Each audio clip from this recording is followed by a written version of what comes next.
नमस्कार भाइ बहिनीहरू, तपाईहरुलाई स्वागत छ नेपाल अनलाइन स्कुलको युट्युब च्यानलमा।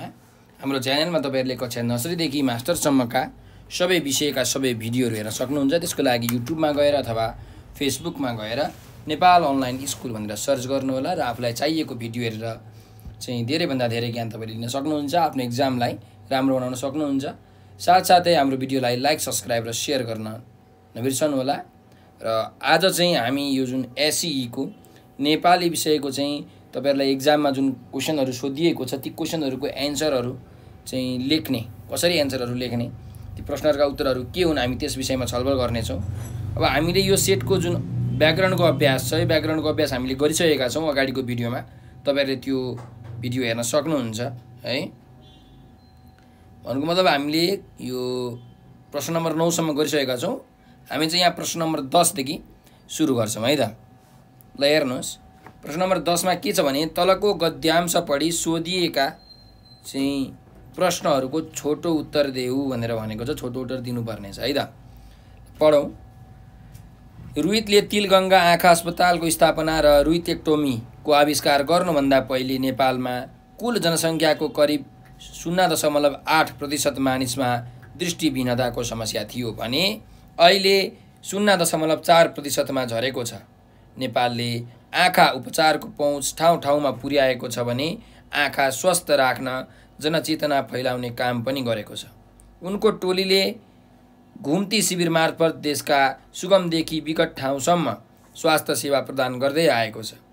जति बेला रुइत र उनको टोलीले नयाँ प्रविधिको आविष्कार गरेर उपचार थालेको थियो त्यति बेला कतिपयले यिनीहरूको माथा सट्केछ पनि भने। उनका नजिकका साथीहरूले पनि निकै आलोचना गरे। तर पनि स्वदेशी तथा विदेशी डाक्टरहरूको सृजनशील दिमाग र हातका कारण रुइत सफल हुँदै गए। यस कार्यमा रुइतकी पत्नी नन्दा रुइतको पनि उत्तिकै योगदान छ। यी सबैका साथ र सहयोग पाएर नै रुइत विश्वका चर्चित र सफल डाक्टर बनेका हुन् भनेर भनेको छ। अब यहाँ हामीलाई हेर्नुस्, यो गद्यांशको चाहिँ प्रश्न उत्तरहरू यहाँ सोधेको छ, प्रश्नहरू सोधिएको छ, हामीले चाहिँ उत्तर लेख्नुपर्ने छ है त। ल हेरौँ, पहिलो प्रश्न छ रुइतले कुन आँखा अस्पतालको स्थापना गरे भनेर भनेको छ। त रुइतले कुन आँखा अस्पतालको स्थापना गरेका हुन् त? हामीले यहाँ पढिसकेका छौँ। हेर्नुस्, रुइतले तिलगंगा आँखा अस्पतालको चाहिँ स्थापना गरेका हुन् हैन। तपाईले उत्तर लेख्नु पर्यो। यहाँ हेर्नुस्, चाहिँ यो उत्तर 10 नम्बरको प्रश्नको उत्तर हो है। कमा लेख्नुस्, रुइतले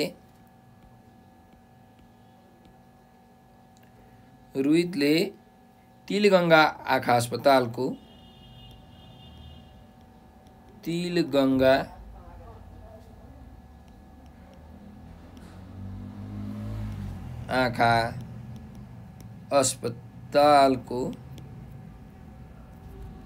स्थापना गरे। ल यसरी हामीले चाहिँ उत्तर लेख्न सक्छौं। अब अर्को प्रश्नमा जाउँ भाइ बहिनीहरू। अर्को प्रश्न हेर्नुस्, ख नम्बरको प्रश्न छ सन्दुक रुइत कसरी विश्वका चर्चित डाक्टर भए भनेर भनेको छ। त कसरी भए त भन्दा स्वदेशी विदेशी जुन डाक्टरहरू छन् तिनीहरूको सृजनशील दिमागबाट चाहिँ यो आँखा उपचारको क्षेत्रमा एकदमै अद्वितीय योगदान दिएको र त्यसमा चाहिँ उनकी श्रीमती यो नन्दा रुइतले पनि साथ सहयोग दिएको कारणले गर्दाखेरि चाहिँ सन्दुक रुइत एकदमै चर्चित डाक्टर भएका हुन् हैन। त त्यही उत्तर यहाँ हामीले लेख्न सक्नु पर्यो। त हेरौँ, ख नम्बरमा ख प्रश्नको उत्तर के हुन्छ भने स्वदेशी तथा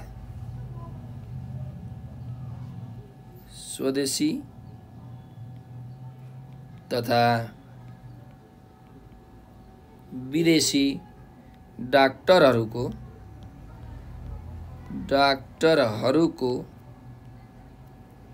चाहिँ सृजनशील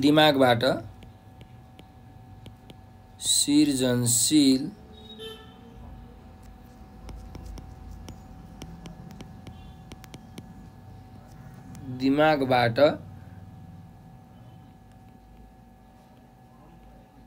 आँखा उपचारका क्षेत्रमा उपचारका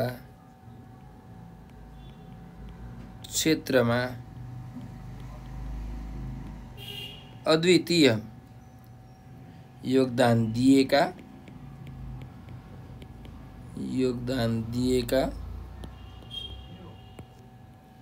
र त्यसमा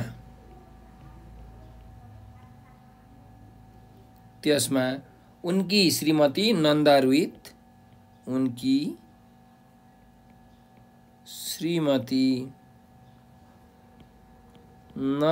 रुइतले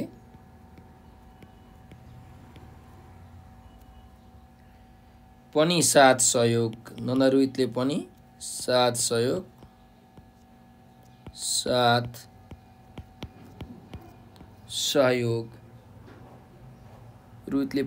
सहयोग दिएकाले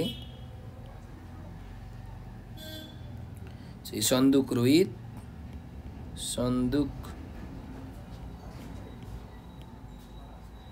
रोहित विश्वका चर्चित डाक्टर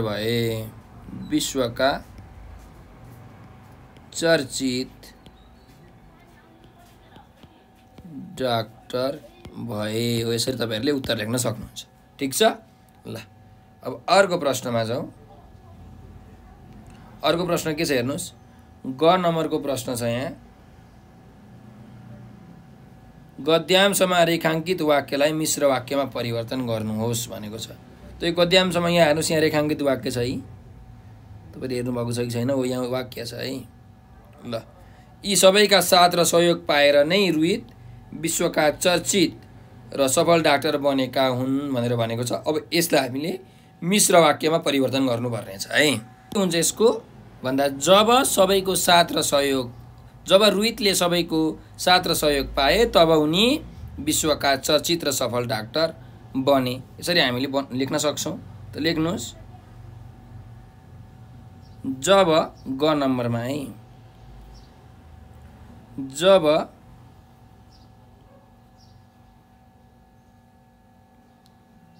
रोहितले सबैको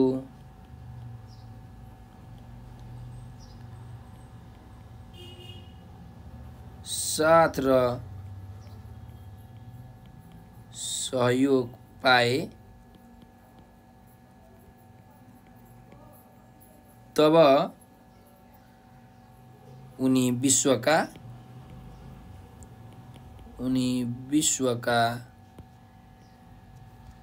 चर्चित र सफल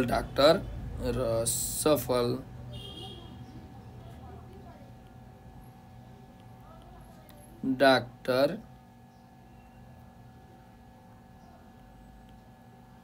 बने है। यसरी तपाईहरुले लेख्न सक्नुहुन्छ। अब अर्को प्रश्नमा जाउँ। अर्को प्रश्न के छ भने सुगमदेखि शब्दको कारक र विभक्ति ठम्याई लेख्नुहोस् भनेको छ। अब यहाँ हामीलाई सुगमदेखि भन्ने एउटा शब्द छ। यो कुन कारकमा हो हैन र कुन विभक्ति हो भनेर हामीलाई यहाँ पत्ता लगाउनु पर्ने छ। त यो सुगमदेखि भनेको चाहिँ अपादान कारक हो र पञ्चमी विभक्ति हो। त्यही भएर तपाईले यहाँ लेख्न सक्नुहुन्छ घ नम्बरमा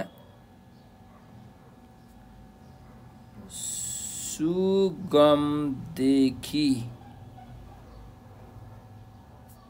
यो अपादान कारक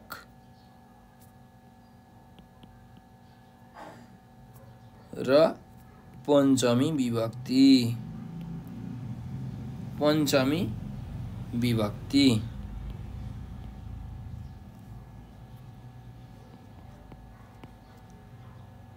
ल। अब अर्को ङ नम्बरको प्रश्नमा जाउँ। ङ नम्बरको प्रश्नमा हेर्नुहोस् के भनेको छ। लगानी आँखा है। अर्को आँखा शब्दको पर्यायवाची शब्द लेखी त्यसलाई वाक्यमा प्रयोग गर्नुहोस् भनेको छ। त आँखा शब्दको पर्यायवाची शब्द के हो? तपाईलाई थाहा छ, नयन हैन अथवा चक्षु। त लेख्न सक्नुहुन्छ। आँखा भनेको के हो त? नयन अथवा नेत्र अथवा चक्षु जे लेखे पनि भयो। त हामीले अब वाक्यमा प्रयोग गर्नुपर्ने छ। त वाक्यमा के प्रयोग गर्न सक्नुहुन्छ त भन्दा आमाको चाहिँ नयनबाट, आमाको आँखाबाट, आमाको चक्षुबाट चाहिँ बगेका आँसु देखेर मेरो मन रोयो। यसरी हामीले वाक्य बनाउन सक्छौँ है। के अरे आमाको नयनबाट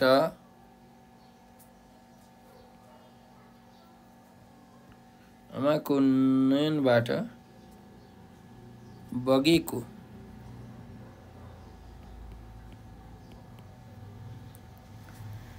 आँसु देखेर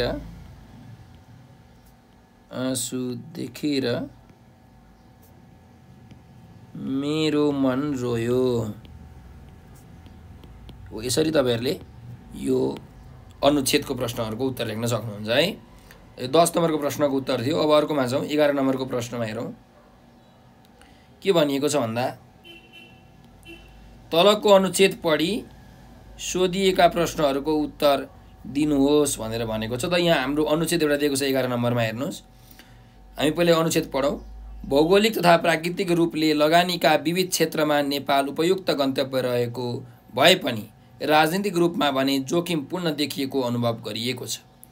विश्व व्यापारीकरणका कारण लगानीकर्ताहरू सस्तो जनशक्ति, कच्चा पदार्थ तथा प्रचुर प्राकृतिक स्रोतका स्थानहरूको पहिचान गर्दै त्यस्ता ठाउँमा लगानी गर्न इच्छुक रहेका बेला विशाल अर्थतन्त्र भएका दुई छिमेकी मुलुक बीच अवस्थित नेपालले अन्यत्रको त कुरै छाडौँ, छिमेकीको लगानीलाई पनि आकर्षित गर्न सकेको छैन।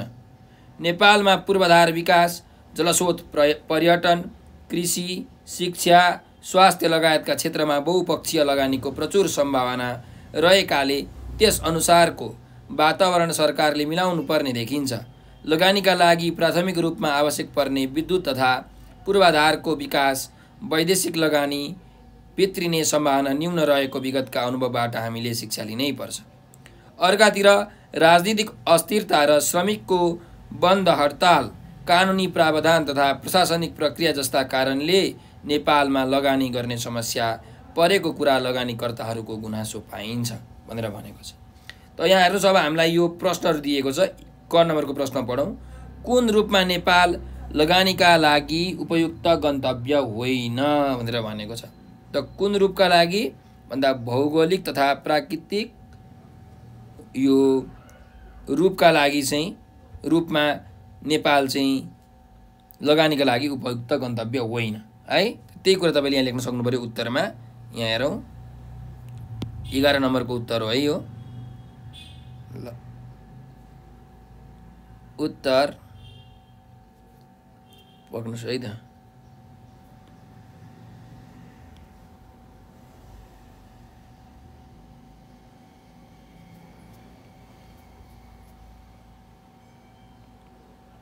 उत्तर 11। ल क नम्बरको प्रश्नको उत्तर कुन रूपमा अरे भौगोलिक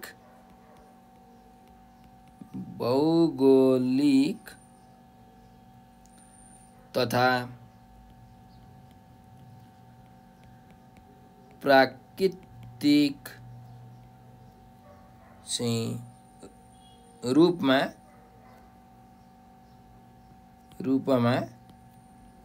नेपाल लगानीका लागि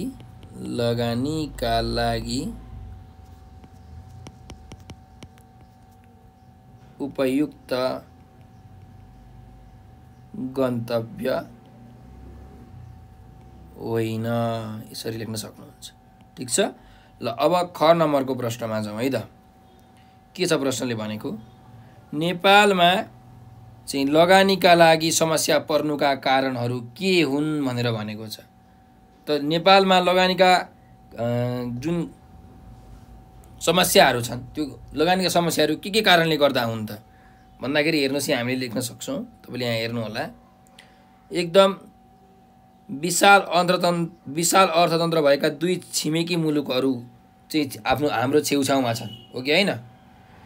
राजनीतिक अस्थिरता छ चाहिँ हाम्रो देशमा, राजनीतिक अस्थिरता, श्रमिकको बन्द हडताल, हो कि होइन, कानुनी प्रावधान तथा प्रशासनिक प्रक्रिया हो। यस्ता कारणले गर्दाखेरि चाहिँ हाम्रो नेपालमा लगानी गर्न एकदम समस्या परेको छ हो। त यसरी लेख्न सक्नुहुन्छ तपाईहरुले ख नम्बरको प्रश्नको उत्तर कि राजनीतिक अस्थिरता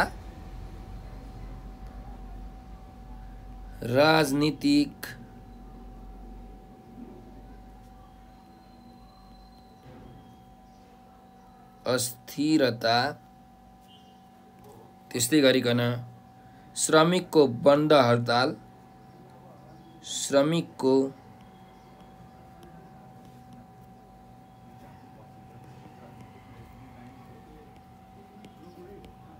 बन्द हडताल, त्यस्तै गरिकन अर्को विशाल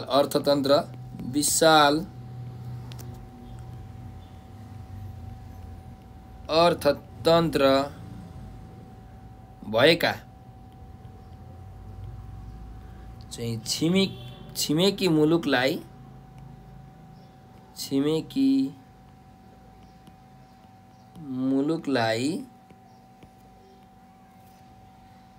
आकर्षित गर्न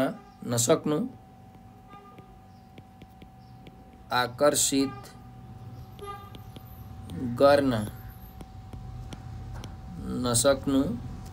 त्यस्तै गरिकन अब तपाईहरुले अर्को पनि लेख्न सक्नुहुन्छ कि यो कानुनी प्रावधान तथा प्रशासनिक प्रक्रिया झन्झटिलो प्रक्रियाले गर्दाखेरि पनि त मैले चाहिँ यसमै टुङ्ग्याए नसक्नु आदि चाहिँ नेपालमा लगानीका लागि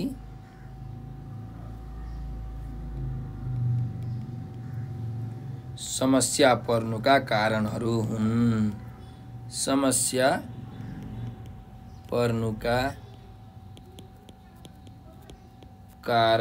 हुन्। ल अब अर्को प्रश्नमा जाउँ। अर्को प्रश्न चाहिँ हेर्नुस् ग नम्बरको प्रश्न लगानीकर्ताहरूले लगानीका लागि कस्तो स्थान पहिचान गर्छन् भनेर भनेको छ। त लगानीकर्ताले लगानीका लागि कस्तो त यहाँ हेर्नुस् तपाईहरुले देख्न सक्नुहुन्छ। तपाईलाई म मेटार देखाउँछु। पूर्वाधार विकासका है लगानीका लागि पूर्वाधार विकास, जलस्रोत, पर्यटन, कृषि, शिक्षा, स्वास्थ्य लगायतका क्षेत्रहरूमा बहुपक्षीय लगानीको प्रचुर सम्भावना छ भनेर भनेको छ है। त कस्तो स्थान पहिचान गर्छन् भन्दाखेरि पूर्वाधार विकासको, त्यस्तै गरिकन जलस्रोत, पर्यटन, कृषि, शिक्षा, स्वास्थ्य लगायतका क्षेत्रहरूमा चाहिँ उनीहरूले लगानी गर्छन्। त्यही कुरा हामी यहाँ लेख्न सक्नु पर्यो। हेरौँ ग नम्बरको उत्तरमा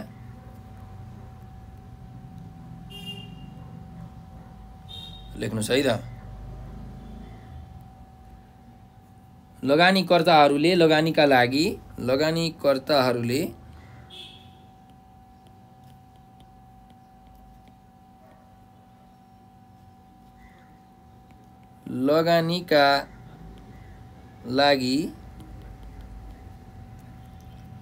पूर्वाधार विकास,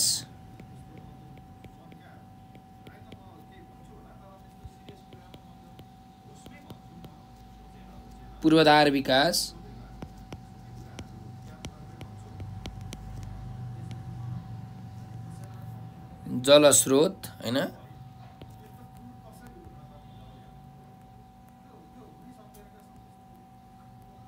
त्यस्तै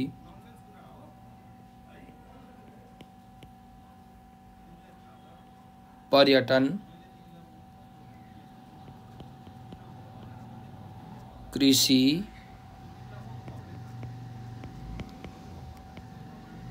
शिक्षा र स्वास्थ्य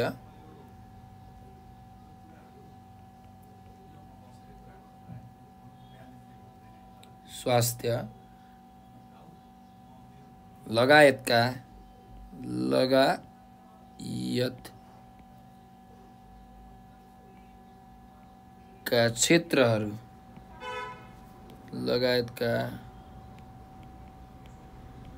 क्षेत्रहरू रहेका स्थान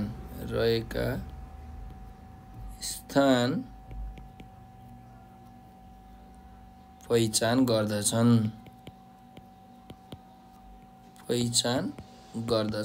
ल यसरी तपाईहरुले लेख्न सक्नुहुन्छ कि लगानीकर्ताहरूले लगानीका लागि पूर्वाधार विकास, जलस्रोत, पर्यटन र स्वास्थ्य लगायतका क्षेत्रहरू चाहिँ रहेका स्थान पहिचान गर्दछन्। अब अर्को प्रश्नमा जाउँ। अर्को प्रश्न के छ भने यहाँ हेर्नुहोस्, घर नम्बरको प्रश्न छ, नेपालका लगानीका प्रमुख क्षेत्रहरू कुन कुन हुन् भनेर भनेको छ। त नेपालका लगानीका प्रमुख क्षेत्रहरू कुन कुन हुन् त? अहिले हामीले भर्खर पढ्यौँ, पूर्वाधार चाहिँ विकास, जलस्रोत, पर्यटन, हैन, कृषि, शिक्षा, स्वास्थ्य, यिनीहरू नै हुन्। त यही कुरालाई तपाईँले लेख्नु पर्यो घर नम्बरमा। तपाईँले लेख्न सक्नुहुन्छ कि नेपालका लगानीका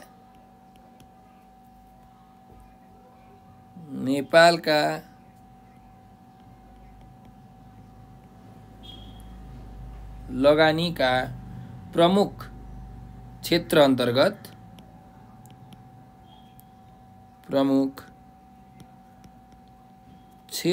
अन्तर्गत चाहिँ पूर्वाधार विकास,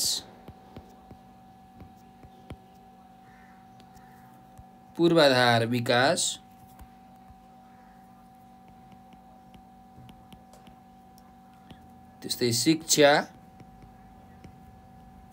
त्यस्तै पर्यटन,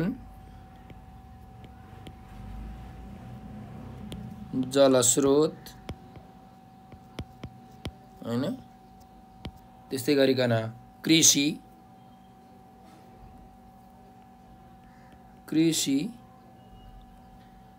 र स्वास्थ्य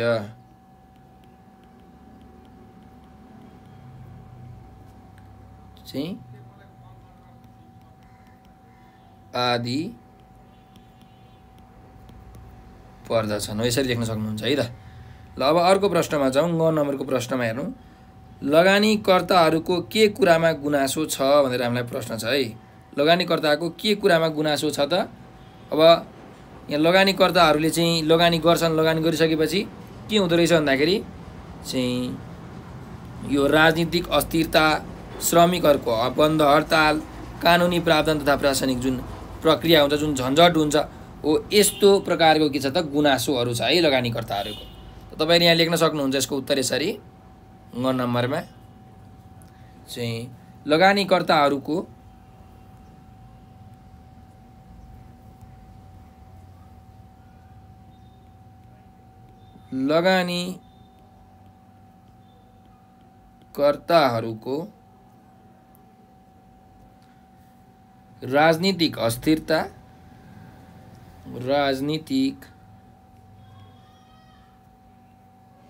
राजनीतिक अस्थिरता,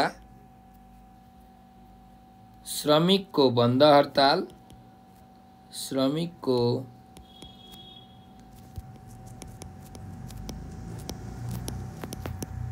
बन्द हडताल, त्यस्तै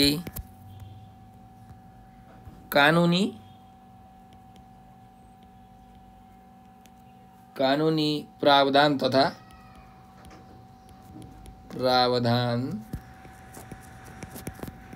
तथा प्रशासनिक प्रक्रियामा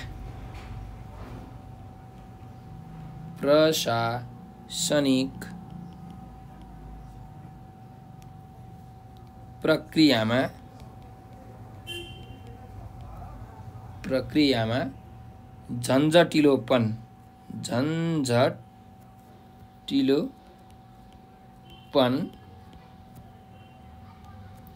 चाहिँ जस्ता कुरामा गुनासो छ।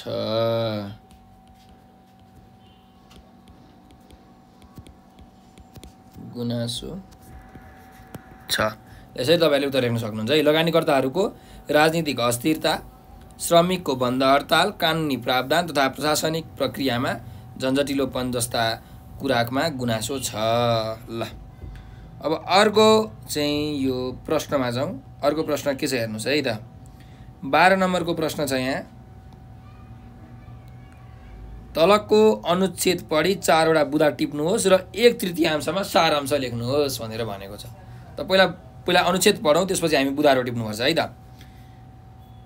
महिला आन्दोलन र मजदुर आन्दोलन की अग्रणी क्लाराको शिक्षा सम्बन्धी धारणा पनि महत्त्वपूर्ण मानिन्छ। आफू संलग्न राजनीतिक दलको मुखपत्रको सम्पादक भएर काम गर्दा त्यस पत्रिका मार्फत उनले शिक्षा सम्बन्धी आफ्ना मान्यताहरू अगाडि सारिन्। त्यति बेला धार्मिक शिक्षाको प्रचलन थियो। उनी धार्मिक शिक्षाका सट्टा वैज्ञानिक तथा व्यावहारिक शिक्षाको पक्षपाती थिइन्। उनले महिला शिक्षाका साथै सहशिक्षाका बारेमा आफ्ना धारणा राखिन्। सहशिक्षाबाट लैङ्गिक विभेद कम हुन्छ भन्ने उनको विचार थियो। क्लारा राजनीतिमा सक्रिय रहेका अवस्थामा पहिलो विश्वयुद्ध सुरु भयो। क्लारा विश्वयुद्धकी विरोधी थिइन्। उनले आफू संलग्न पार्टीलाई विश्वयुद्धको विपक्षमा लाग्न आग्रह गरिन्, तर पार्टीको बहुमतले युद्धमा जाने जर्मन सरकारको नीतिलाई समर्थन गर्यो। क्लारा त्यसमा सहमत भएनन्। उनले आफ्ना साथीहरूसँग रोजा लक्जेमबर्ग, कार्ल लिब्नेस्ट, लुइस कोलर आदिसँग मिलेर विश्वयुद्ध विरुद्ध जनमत बटुल्ने प्रयत्न गरिन्।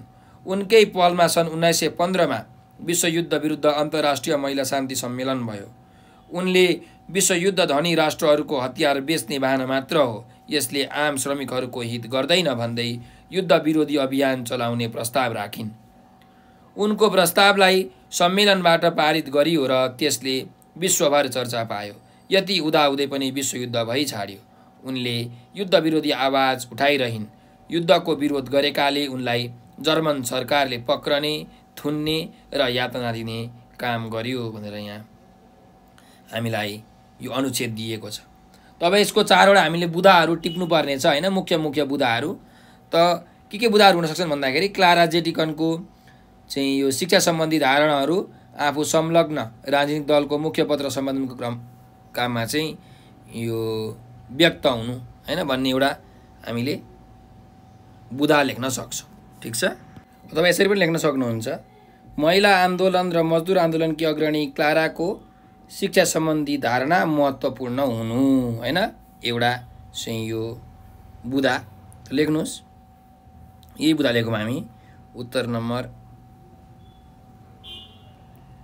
12 ल क नम्बरको यसरी लेख्नुहोस्, बुदाहरू भनेर लेख्नुहोस्।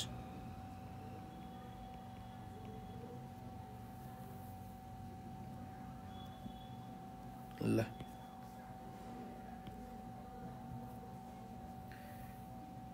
पहिलो बुदा, महिला आन्दोलन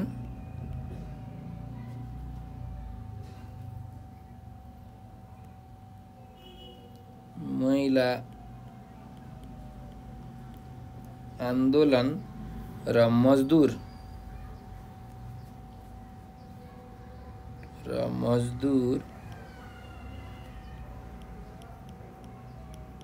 आन्दोलन की अग्रणी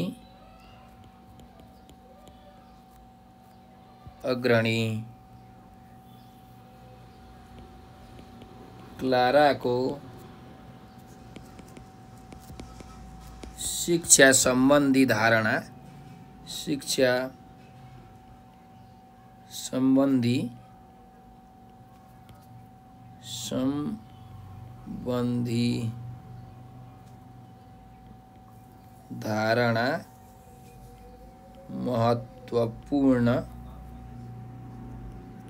महत्त्वपूर्ण हुनु है, एउटा यसरी हामीले बुदा टिप्न सक्छौँ। त्यस्तै अर्को बुदा के टिप्न सकिन्छ भन्दाखेरि त्यतिखेर धार्मिक शिक्षा थियो हैन, त्यति बेला धार्मिक शिक्षा चाहिँ प्रचलनमा थियो। त त्यति बेला धार्मिक शिक्षाको बेला क्लाराले वैज्ञानिक तथा व्यावहारिक शिक्षा चाहिँ हुनुपर्छ, महिला शिक्षा हुनुपर्छ, सहशिक्षा हुनुपर्छ भनेर यहाँ उनले भनेकी छिन्, हो कि हैन। त यो कुरालाई हामीले अर्को बुदामा हामीले लेख्न सक्छौँ। त लेख्नुहोस्, तत्कालीन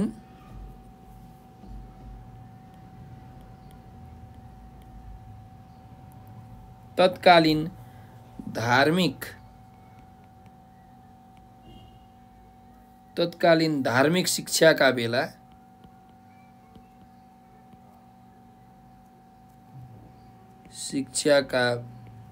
बेला क्लाराले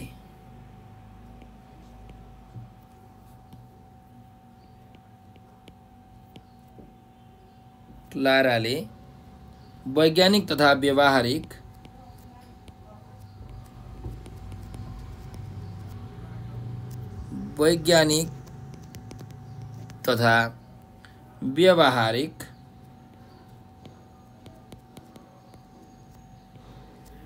व्यावहारिक शिक्षा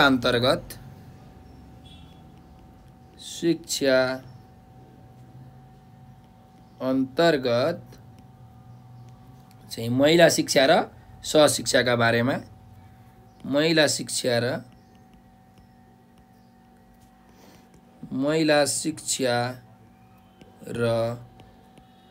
सहशिक्षाका बारेमा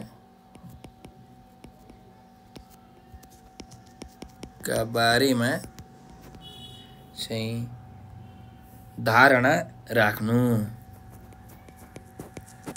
धारणा पेश गर्नु अथवा धारणा राख्नु। यसरी हामीले अर्को बुदा लेख्न सक्छौँ। ठीक छ ल। अब तेस्रो बुदामा जाउँ। तेस्रो बुदामा हामीले के लेख्न सकिन्छ भन्दाखेरि चाहिँ 1915 मा यो विश्वयुद्ध, त्यतिखेर यो 1915 को विश्वयुद्ध विरुद्ध अन्तर्राष्ट्रिय महिला शान्ति सम्मेलन भएको थियो। यो महिला शान्ति सम्मेलनमा चाहिँ उनले जुन राखेका प्रस्तावहरू छन्, कसले? क्लारा जेटिकनले। त उनले राखेका प्रस्तावलाई चाहिँ पास गरिए पनि युद्ध चाहिँ भएरै छोड्यो र उनलाई युद्ध विरोधी जुन यो काम गर्यो त्यसको लागि चाहिँ उनलाई यातना दिइयो हैन, सरकारले, यो जर्मन सरकारले यातना दियो। त त्यही कुरा हामीले यहाँ लेख्न सक्छौँ। हेर्नुस्, तेस्रो बुदामा सन्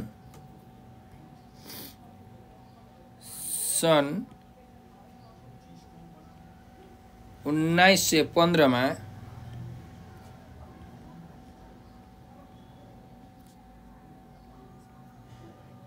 विश्वयुद्ध विरुद्ध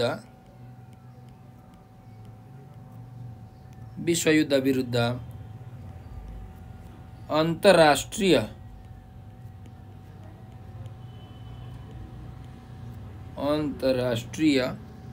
महिला शान्ति सम्मेलन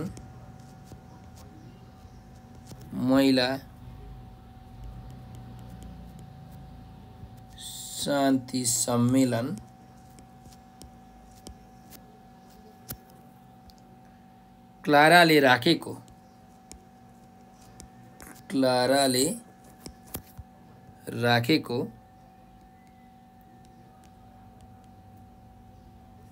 सम्मेलनमा लेखौँ है, सम्मेलनमा क्लाराले राखेको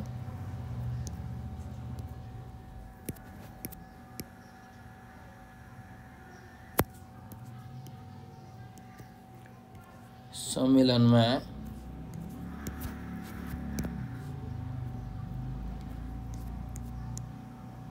क्लाराले राखेको प्रस्तावलाई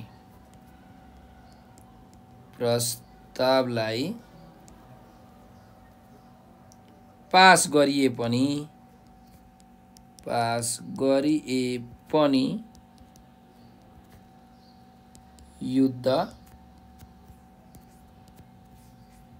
युद्ध हुनु हैन, युद्ध हुनु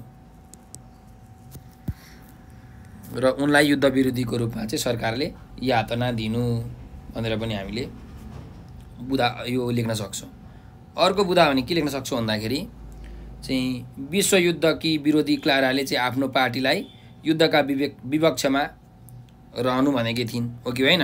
त आफ्नो पार्टीमा जुन संलग्न चाहिँ हेर्नु, उनले आफ्नो संलग्न पार्टीलाई विश्वयुद्धको विपक्षमा लाग्न आग्रह गरेकी थिइन्, हो कि होइन? त त्यो बुदा पनि हामीले यहाँ लेख्न सकिन्छ है। त लेख्न सक्नुहुन्छ विश्वयुद्धकी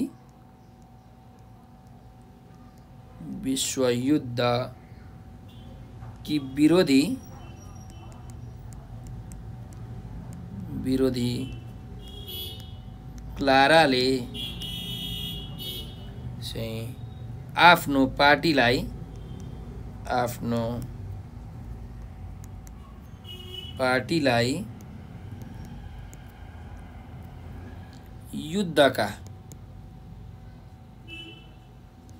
युद्धका विपक्षमा रहन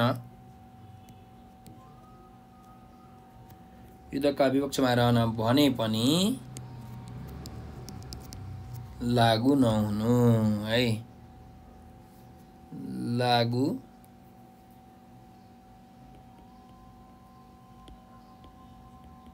नहुनु। ल यसरी हामीले यसरी 4वटा बुदा लेख्न सक्छौँ। ठिक छ। अब हामीले यसलाई के गर्नु पर्यो, सारांशमा लेख्नु पर्यो। सारांश 1/3 सारांश गर्नु भनेको छ। त एकदम छोटो तरिकाले हामीले सारांश लेख्नुपर्ने हुन्छ है। म सारांश भनिदिन्छु, तपाईहरुले लेख्न सक्नुहुन्छ है त।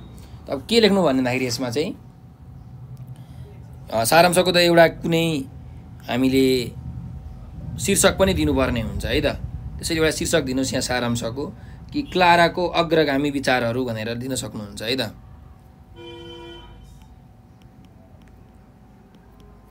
क्लाराको अग्रगामी विचारहरू, यो चाहिँ सारांशको के हो त, शीर्षक हो। यसरी शीर्षक दिइसकेपछि तपाईहरुले यहाँ केही कुराहरू लेख्न सक्नुहुन्छ कि क्लाराले सम्पादकको रूपमा रहेर चाहिँ धार्मिक शिक्षाको सट्टा वैज्ञानिक तथा व्यवहारिक शिक्षा सम्बन्धी मान्यताहरू अघि सारिन्। उनले पहिलो विश्वयुद्ध हुनु हुँदैन भन्ने कुरामा जोड दिइन्। सन् 1915 को अन्तर्राष्ट्रिय शान्ति सम्मेलनमा उनका विचारहरूलाई समर्थन गरियो, तर पनि युद्ध रोकेन, बरु उल्टै उनलाई सरकारले पक्रेर यातना दियो। यसरी हामीले सारांशमा लेख्न सक्छौँ है, छोटो मिठो बनाएर। ल अब अर्को अभ्यासमा जाउँ। अर्को प्रश्न चाहिँ हेर्नुस् त, तलका कुनै एक प्रश्नको उत्तर दिनु भनेको छ। अब यहाँ क नम्बरको चाहिँ प्रश्न छ, दिएका बुदाहरूको आधारमा कथा लेखी शीर्षक दिनुहोस् भनेर भनेको छ। अब यहाँ हामीलाई बुदाहरू दिएको छ। अब हामीले चाहिँ यस बुदाका आधारमा एउटा कथा लेख्नु पर्यो है त। ल हेरौँ कथा हामीले के लेख्न सक्छौँ भन्दाखेरि, कुनै गाउँमा एउटा चाहिँ एकजना मेहनती कृषक थिए। उनले आफ्ना चाहिँ मेहनतबाट सम्पत्ति जोडेका थिए। कडा मेहनतका कारणले गर्दा उनको सम्पत्ति चाहिँ बाहिरतिर देखिन थालेको थियो। त्यही सम्पत्तिबाट उनले छोराहरूको विवाह गरे। उनका 3 भाइ छोराहरू सबैको विवाह सकियो। कृषक जीवनको उनी उत्तरार्धमा पुगे, पछितिर पुगे। एक दिन बुढेसकालमा कृषकले आफ्ना 3 भाइ छोरा र बुहारीहरूलाई जम्मा पारे। उनलाई बुहारीहरूको क्षमता जाँच्ने इच्छा जाग्यो। त्यसै कारण तपाईहरु यहाँ बुदा हेर्दै गर्नु है त। त्यसै कारण उनले प्रत्येक बुहारीलाई 10-10 दाना धान दिए। धान दिइसकेपछि उनले दिएको धान आफूले पछि माग्न सक्ने कुरा समेत बताए। बुहारीहरूले त्यति धान किन दिएको होला भनेर कुरा बुझ्नै सकेनन्। जेठी बुहारीलाई 10 दाना धानको कुनै महत्त्व लागेन। त्यति जाबो धान भन्दै उनले परेवालाई छरिदिइन्। माइली बुहारीले चाहिँ धानलाई एउटा बाँसको ढुङ्ग्रामा बन्द गरेर राखिन्। त्यसपछि उनले त्यो धानलाई वास्ता गरेनन्। कान्छी बुहारीले चाहिँ त्यही धान खेतमा लगेर रोपिन्।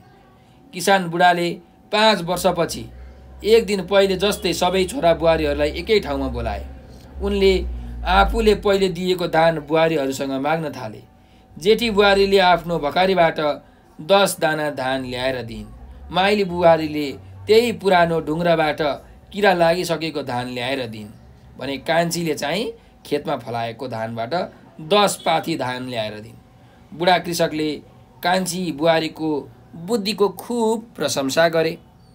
यसरी बुढा किसानको योजना र बुहारीहरूको चाहिँ काम गराएका माध्यमबाट जसले प्राप्त वस्तुको सदुपयोग गर्छ उसले मात्र बाँच्न जान्दछ भन्ने सन्देश हामीले यस कथाबाट पाउँछौँ भनेर यसरी तपाईले कथा लेख्न सक्नुहुन्छ। ठीक छ। अब यो कथाको बुदा के लेख्न सक्नुहुन्छ भन्दाखेरि तपाईहरुले हेर्नुस्, यो धानको चाहिँ सदुपयोग गरेकी छ कान्छी बुहारीले। त्यही भएर यो कथाको शीर्षक चाहिँ हामीले लेख्नुपर्ने हुन्छ सदुपयोग है। तपाईले सदुपयोग भन्ने एउटा शीर्षक राख्न सक्नुहुन्छ। अब तपाईलाई मन लागेको अरु चाहिँ शीर्षक पनि तपाईले राख्न सक्नुहुन्छ है त। अब अर्को छ हेर्नुस्, विपक्षी मतको खण्डन गर्दै विज्ञान अभिशाप नभई वरदान हो भन्ने विषयको पक्षमा आफ्नो गहकिला तर्कहरू प्रस्तुत गर्नुहोस् भनेर भनेको छ। त यो हामीहरूलाई चाहिँ वाद विवादको प्रश्न सोधिएको छ है त। अब वाद विवादमा यहाँ शीर्षक के रहेको छ त, विज्ञान अभिशाप नभई वरदान हो भन्ने यो चाहिँ विषय रहेछ। अब हामीले चाहिँ यहाँ विपक्षी मतको खण्डन गर्दै पक्षमा बोल्नुपर्ने छ। पक्षमा बोल्नुपर्ने भनेको मतलब के हो त? विज्ञान चाहिँ वरदान हो भनेर हामीले भन्नु पर्यो, अभिशाप चाहिँ होइन, विज्ञान वरदान नै हो भनेर चाहिँ हामीले अब स्पष्टीकरण दिनु पर्यो। त तपाईँले सबैभन्दा सुरुमा के गर्नुपर्छ त? आदरणीय सभाध्यक्षज्यू होइन, चाहिँ निष्पक्ष निर्णायक मण्डल, मेरा गुरुजन तथा प्यारा साथीहरू, आजको यस वाद विवाद प्रतियोगितामा म चाहिँ विषयको पक्षबाट आफ्नो विचार राख्दैछु। मेरो विषय विज्ञान अभिशाप होइन वरदान हो भन्ने रहेको छ। अब म यहाँहरू समक्ष आफ्ना तर्कहरू राख्ने अनुमति चाहन्छु भनेर यसरी लेख्नु सुरुमा। त्यसपछि अब मेरा पूर्ववक्ता साथीले विज्ञानलाई अभिशाप भन्नुभयो। उहाँले विज्ञानबाट हुने हानि नोक्सानीको चाहिँ फेहरिसित प्रस्तुत गर्नुभयो, तर म उहाँको कुरामा कति पनि सहमत छैन। वास्तवमा आजको युग विज्ञानको युग हो। आजको युगमा प्रवेश गरिसकेको मानव सभ्यताले जङ्गली युगको कल्पना गर्न कहिले पनि सक्दैन।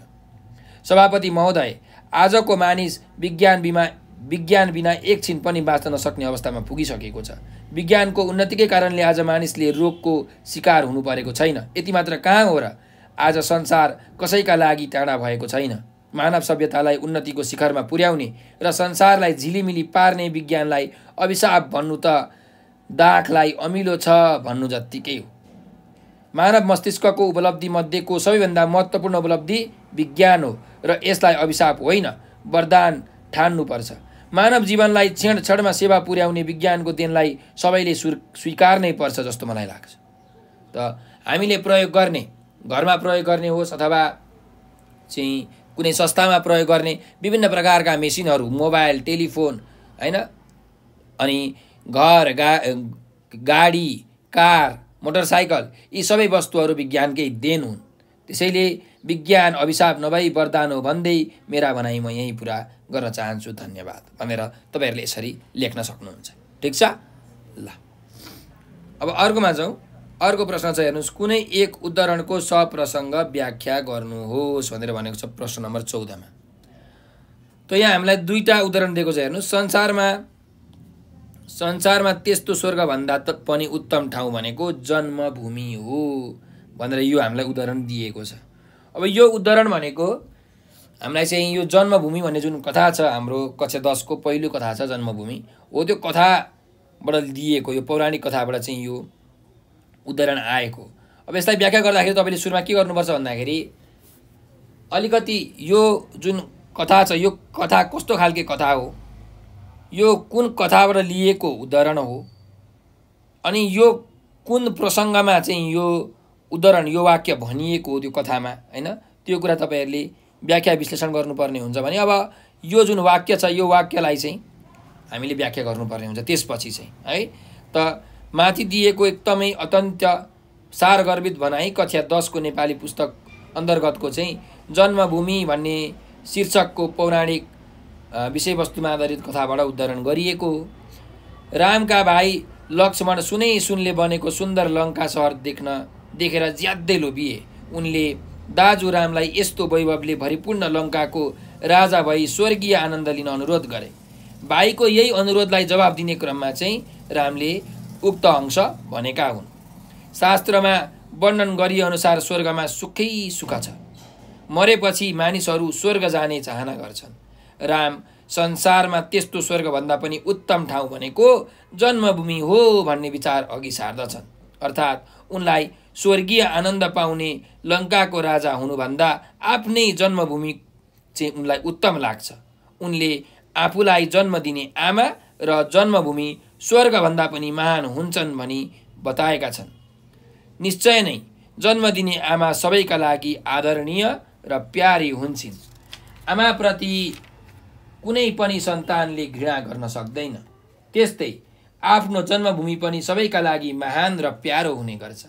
जुन धरतीमा मानिस जन्मियो, हुर्कियो, ताते गर्दै बोल्यो अथवा बोल्न सिक्यो, त्यसले आफ्नो जन्मभूमि कहिले बिर्सन सक्दैन। विदेशमा गएर जतिसुकै वैभवपूर्ण जीवन बिताउन पाए पनि आफ्नो जन्मभूमिको मायाले मानिसलाई सताइरहन्छ। त्यसैले जन्म दिने आमा र जन्मभूमि हरेक मानिसका लागि प्यारो र महान हुन्छ। यहाँ रामले जननी र जन्मभूमि को चाहिँ महिमा प्रस्तुत गरेका छन्। जननी र जन्मभूमि हरेक मानिसका लागि श्रद्धा र सम्मान गर्नै पर्ने महान वस्तु हुन्। यिनलाई एउटा असल सन्तानले जहिले पनि सम्मान गर्छ। अतः उक्त अंशमा जननी र जन्मभूमिप्रति प्रेम र श्रद्धा भावलाई रामका माध्यमबाट सशक्त रूपमा प्रस्तुत गरेको पाइन्छ भनेर यसरी तपाईहरुले लेख्न सक्नुहुन्छ। ठीक छ, तपाईको फुलमा फुल मार्क्स आउँछ है त। अब अर्कोमा जाउँ, हेर्नुस्। भुँडी जीवनकी निर्मात्री र विश्वकी अधिष्ठात्री हुन्, जसको पूजाआजा गर्नु प्राणी मात्रको प्रमुख कर्तव्य हो भनेर भनेको छ। त यहाँ यो जुन हामीलाई उदाहरण दिएको छ, यो उदाहरण चाहिँ हाम्रो यो भैरव अर्यालले लेख्नु भएको जुन चाहिँ निबन्ध छ जय भुँडी हो, त्यो निबन्धबाट चाहिँ यो सारिएको हो हैन।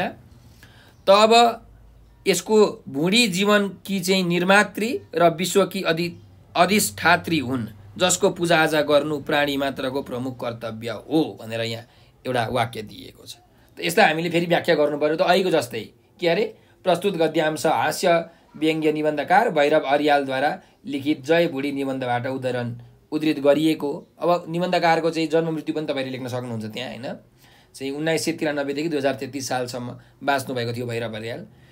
त्यही यो जय भुँडी चाहिँ निबन्धमा मानिसको स्वार्थी प्रवृत्तिप्रति व्यङ्ग्य गरिएको छ। धनीमानी र गरिबले आफ्नै किसिमका भुँडी भर्ने चाहिँ गरेको कुरा यस निबन्धमा दर्शाइएको छ। मानिसले भुँडीलाई महत्त्व दिने गरेको र भुँडी नै जीवनकी निर्मात्री र विश्वकी अधिष्ठात्री भएको भन्दै यसको पूजाआजा गर्नु प्राणी मात्रको प्रमुख कर्तव्य रहेको चाहिँ किसिमबाट यहाँ मानिसहरूलाई व्यङ्ग्य गरिएको छ। वस्तुतः भुँडी मानिसको सबै कुरा हो।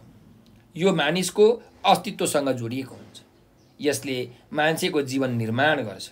यसका अभावमा मानिसको अस्तित्व सम्भव छैन।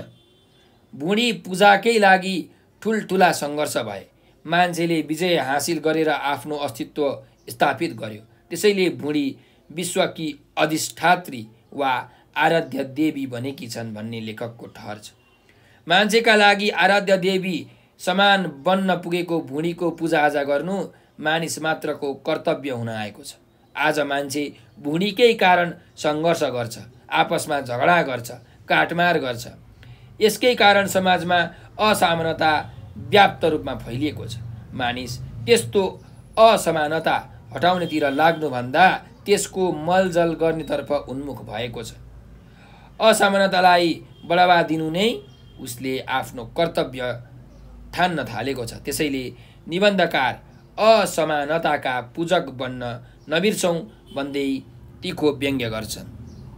त त्यसैले चाहिँ यो निबन्धमा जय भुँडी भन्ने निबन्धमा चाहिँ निबन्धकार भैरव अर्यालले भुँडी चाहिँ हाम्रो सर्वत्र देवी हो, हामीले यिनको पूजाआजा गर्छौँ भनेर भनेका छन् भनेर यसरी हामीले उत्तर लेख्न सक्छौँ। ठिक छ ल। अब अर्को प्रश्नमा जाउँ। 15 नम्बरको प्रश्न छ, हेर्नुहोस्। तलका कुनै दुई प्रश्नको उत्तर दिनुहोस् भनेर भनेको छ। त यहाँ हामीलाई प्रश्नहरू छन्। क नम्बरको प्रश्न छ, हेर्नुहोस्। तलको कथांश पढी अन्त्यमा सोधिएका प्रश्नको उत्तर दिनुहोस् भनेको छ। अब यो कथांश के रहेछ हेर्नु। रामु कुर्सीमा बसेर शोभालाई पास भएको विवरण सुनाइरहेका थिए। शोभा कुर्सी पछाडि उभिएर आँखाबाट हसाश्रु झार्दै रामुको कपाल सुमसुम्याइरहेकी थिइन्। आँसुका थोपा रामुको पिठ्युमा खसिरहेका थिए।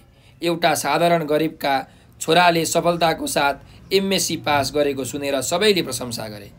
मानिसहरूले विशेष गरेर यसको प्रधान श्रेय निर्मल चन्द्रलाई दिए।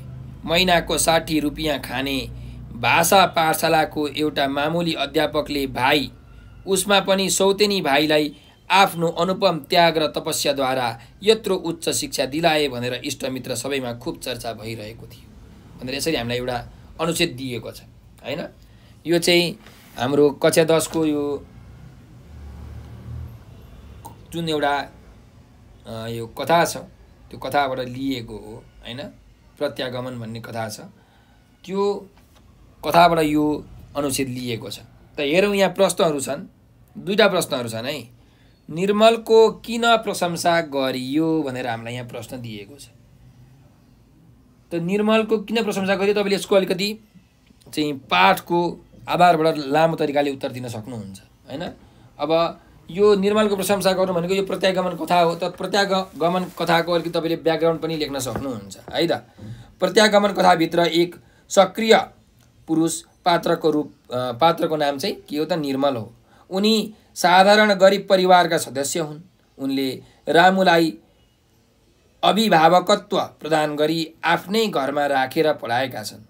उनकी श्रीमती पनि देवरलाई छोरा जस्तै गरी हेरचाह गर्छिन्। दाजु भाउजूको सहयोगमा निर्मलका भाइले एमएससी उत्तीर्ण गरेका हुन्।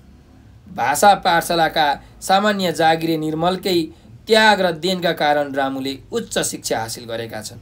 दाजु भाउजूको पूर्ण सहयोग पाएर रामुले पाएको सफलताको गाउँलेहरूले प्रशंसा गरे। गरिबीको मार खेपिरहेका निर्मलले रामुलाई योग्य बनाउन ठुलो दुःख झेल्नु पर्यो। यसरी भाइले पढाइमा गरेको उन्नति देखेर सबैले उनलाई प्रशंसा गरेका हुन्। आफ्नै भाइभन्दा पनि सौतेनी भाइलाई सँगै राखेर एउटै अध्यापकले एमएससी सम्मको शिक्षा दिलाउनु र आफ्नै खुट्टामा उभिने बनाउनुको कारणले नै निर्मलको चाहिँ प्रशंसा गरियो भनेर हामीले उत्तर लेख्न सक्छौँ। ठिक छ ल, अर्को जाउँ। शोभा कस्तो चरित्रकी पात्र हुन् भनेको छ। जुन शोभा छिन् यहाँ भाउजू हैन, रामुको भाउजू, त कस्तो चरित्रकी पात्र हुन् भनेर भनेको त एउटा नारी चरित्रको पात्र हुन् शोभा हैन यो कथामा। त यो कथामा चाहिँ निर्मलकी श्रीमती हुन् शोभा र रामुकी चाहिँ भाउजू हुन्। र शोभाभित्र चाहिँ आफ्नो परिवारको दायित्व बोध छ, मैले यो काम गर्नुपर्छ भन्ने एउटा दायित्व बोध छ। र श्रीमानदेखि छोराछोरीहरूलाई र देवरलाई पनि आफूले गर्नुपर्ने हरेक राम्रो काम चाहिँ गर्नमा उनी कहिले पनि पछि पर्दिनन्, जहिले पनि सहयोग उनले गरिरहन्छन्। त उनकै मायाको कारणले गर्दाखेरि चाहिँ देवरले समेत उनलाई के भन्छन् त, आफ्नो आमा भनेर भन्छन् है। देवरले रामुले आफ्नो आमा भनेर चाहिँ रामुले भन्छन् भाउजूलाई। त्यस्तै शोभाले श्रीमानलाई र आफ्नो देवरलाई चाहिँ आफ्नो ठाउँमा महत्त्व दिँदै आएकी छिन्। गरिब परिवारको पीडालाई समेत व्यवस्था गर्न सक्ने क्षमता चाहिँ शोभामा छ। सधैँ अरूको भलो चिताउने शोभाले सौतेनी देवरलाई अलग्गै बस्न गएपछि पनि पुनः फर्काएर ल्याएकी छिन्। उनी भित्रको यस्तो ममता अतुलनीय छ। उनी साँच्चीकै पारिवारिक महत्त्व बुझ्न सक्ने नारी हुन् भनेर हामीले यसको उत्तर लेख्न सक्छौँ। ठिक छ ल, त अब अर्को ख नम्बरको प्रश्नमा जाउँ। तलको कवितांश पढी अन्त्यमा सोधिएका प्रश्नको उत्तर दिनुहोस् भनेको छ। त यहाँ हामीलाई एउटा कवितांश दिएको छ। यो कवितांश चाहिँ हामीले पढ्नु पर्यो। कविताको एउटा अंश हो, कविताको एउटा भाग हो। यो पढेर तलको उत्तर दिनु। हेर्नुहोस् है त। समेटी घुस अन्याय चाहन्न म धनी हुन, आँखा छली परीक्षामा चाहन्न इलमी हुन। नखाई सञ्चिता गर्ने लोभीको चैन छैन रे, खाएर नगरे काम अर्को पापी हुँदैन रे भनेर भनेको छ। त यो कवितांश सन्तुष्टि भन्ने जुन कविता छ हैन कक्षा 10 को, त्यो कविताबाट चाहिँ यो लिएको हो। त यहाँ हामीलाई प्रश्नहरू छन्, हेर्नुहोस् के प्रश्न छ भन्दाखेरि इलमी हुन के गर्नुपर्छ भनेर भनेको छ। त इलमी हुन हामीले एकदम सही बाटो अपनाउनु पर्छ। अब सही बाटो भनेको के हो त भन्दा कसैको घुस नखानु, कसैलाई अन्याय नगर्नु, अन्यायको मार्गमा लागेर धन नकमाउनु, अर्थात् सही बाटोमा लागेर घुस नखाई धन कमाउन हामीले सक्नुपर्छ है। त्यसै गरी मानिस कुनै न कुनै काममा अथवा उद्योग धन्दामा लागे पनि चाहिँ आँखा छलेर, अरूको आँखा छलेर काम गर्नु हुँदैन। इलमीले कहिले पनि घुस खाएर वा अन्याय गरेर धन कमाउँदैन। धन कमाउन जहिले पनि सही बाटो रोज्नुपर्छ। इलमी हुन अर्थात् चाहिँ व्यवसायी हुन पनि परीक्षामा आँखा छल्ने किसिमको काम गर्नु हुँदैन। जसरी तपाईँहरूले परीक्षामा आँखा छलेर चिट चोर्नुहुन्छ, हो त्यस्तो काम कहिले पनि गर्नु हुँदैन। जुन बाटो सोझो छ त्यही बाटो बाट इलमी बन्न सकिन्छ है। यसरी हामीले इलमी हुन के गर्नुपर्छ भनेर लेख्न सक्छौँ है यसको उत्तर। अर्को जाउँ, कस्तो व्यक्तिलाई लोभी र पापी भनेर भनिन्छ? त कस्तो व्यक्तिलाई लोभी र पापी भनिन्छ? नराम्रो काम गर्नेलाई होइन। तर यसको उत्तर कसरी लेख्नु पर्यो भन्दाखेरि मानिसको इमान्दार हुन्छन्, कसैको चाहिँ घुस खाँदैनन्, इलमी बनेर सधैँ काम गरिरहन्छन्, परीक्षामा आँखा छल्दैनन्। तर कोही मानिस एकदमै लोभी हुन्छन्, नखाइकन धन सञ्चय गर्दछन्, त्यस्ता लोभीको जीवनमा कहिल्यै चयन हुँदैन। त्यस्तै किसिमका कोही मानिसहरू नै अत्यन्त पापी पनि हुन्छन्, तिनीहरू खाएर काम नगरी बस्छन्। तिनै खाएर काम नगर्ने व्यक्तिलाई लोभी र पापी भनिन्छ भनेर यसको उत्तर हामीले लेख्न सक्छौँ। ठिक छ ल। अब अर्को चाहिँ यो प्रश्नमा जाउँ। ग नम्बरको प्रश्न हेरौँ के छ। तलको जीवनीको अंश पढी अन्त्यमा सोधिएका प्रश्नको उत्तर दिनुहोस् भनेर भनेको छ। त यहाँ हामीलाई एउटा जीवनीको चाहिँ अंश छ, यो सन्दुक रुहितको जीवनीको अंश छ।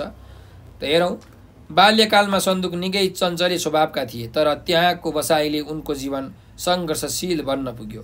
उनी जन्मदेखि कहिल्यै लामो यात्रामा निस्केका थिएनन्, त्यसैले घरबाट निकै टाढा आफन्त नभएका ठाउँमा बस्नुपर्दा उनलाई निकै नरमाइलो लाग्यो। त्यहाँ बस्दा उनले अनेक पीडा र अभावको सामना गर्नै पर्यो। उनले संसारमा आफू एक्लो भएको र आफन्त जति सबै सकिएका हुन् कि जस्तो महसुस गरे भनेर छ। अब हामीलाई यहाँ प्रश्नहरू सोधेको छ, हेर्नुहोस्। सन्दुकको बाल्यकाल कसरी बितेको थियो भनेर लेख्न सक्छ। यहाँ प्रश्न छ। अब तपाईँले चाहिँ जुन पाठ पढ्नु भएको छ नि, हो त्यो पाठको आधारमा तपाईँले उत्तर लेख्नु होला। यो अनुच्छेद चाहिँ तपाईँलाई अलिकति सघाउनको लागि मात्रै दिएको हो। तपाईँले जुन पाठमा पढ्नु भएको छ त्यो पाठको आधारमा तपाईँले उत्तर लेख्नु पर्यो। त सन्दुक रुहित चाहिँ कुन जिल्लामा जन्मेका थिए त्यहाँबाट तपाईँले सुरु गर्न सक्नुहुन्छ क्या विस्तारसँगले। अनि उत्तर अलिकति लामो हुन्छ, त्यसैले लामो हुने हो। अब के लेख्न सक्नुहुन्छ भन्दाखेरि ताप्लेजुङ जिल्लाको एकदमै दुर्गम मानिएको चाहिँ ओलाङचुङ गोला भन्ने ठाउँमा सन्दुक रुहितको बाल्यकाल बितेको थियो। चाहिँ चीनसँग सिमाना जोडिएको ओलाङचुङ गोला तमोर नदीको सिरानमा पर्छ, तर उनको घर चाहिँ अलि तल खोजमा थियो।